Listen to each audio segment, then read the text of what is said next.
علیکم ورحمت الله وبرکاتو. ورونو څنګه چې تاسو ته پته ده چې دا الیکشن دغه شوی دی چې بی الیکشن دی، خو نن چې مونږ کم راغونډ شوي یو نو زمونږ ورې د پارټۍ منشور چې کم دی نو زمونږ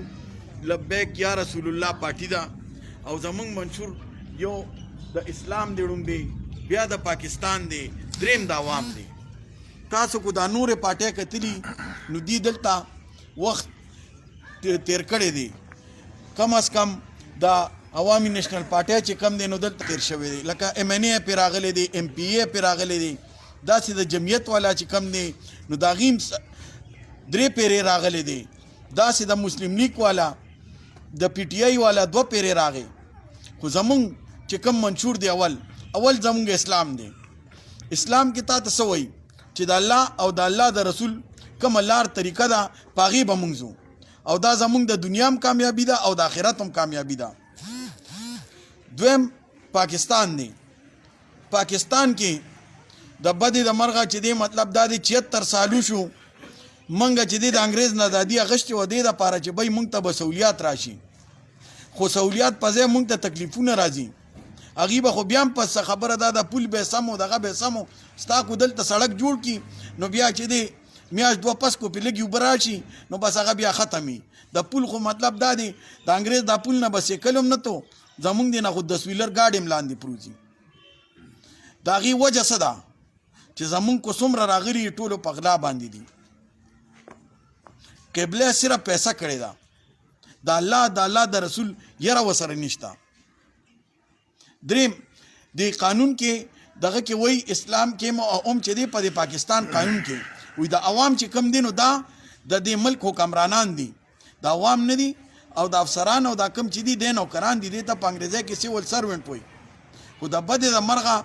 خبره دا ده چې څنګه الف خان روروي او خبرې ټولې راغونډې کړې مونږ ته پکې سپریم نه ښودل، خو چې څنګه الف خان روروي چې بی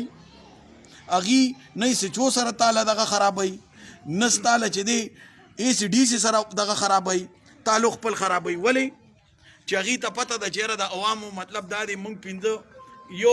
2 میاشتې به خواري وکړو او بیا 5-6 کاله به په دې د تپوس کولې څوک نشته.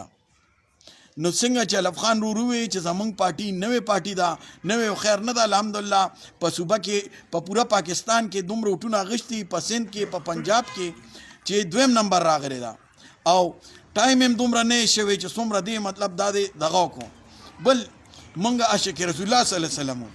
قبر کې ګورې تا نه چې تپوسونه هم کوي نو خبره دا د رسول الله صلی الله علیه وسلم سره کوي نو مونږ به ورته څه وایو چې مونږ خو ستا په نوم، ستا په ناموس، ستا په دغه باندې ننګ کړی دی، هغه مونږ عاشقان یو. نو خبرې خو سره ډېرې زیاتې وکړې، انشاءالله نور به میټینګونه او یو بل سره به ملاویږو، دغه کې ډور ټو ډور کمپین به هم کوو. زمونږ یو نښه دا کرین دی او کرین والا به انشاءالله هغه کسان یې تاسو ته ودرولی دي چې هغې ته ګورې د پیسو د دې شي نو هېڅ ضرورت نشته، صرف د الله د رضا دپاره او ستاسو دپاره به خدمت کوي او تاسو به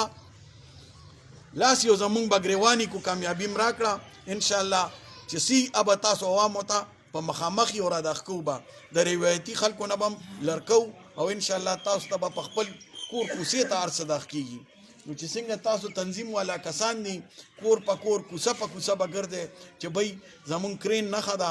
او ځای په ځای به د کرین دپاره دغه کوئ. زه ستاسو ټولو شکریه ادا کوم چې تاسو دومره لنډ وخت کې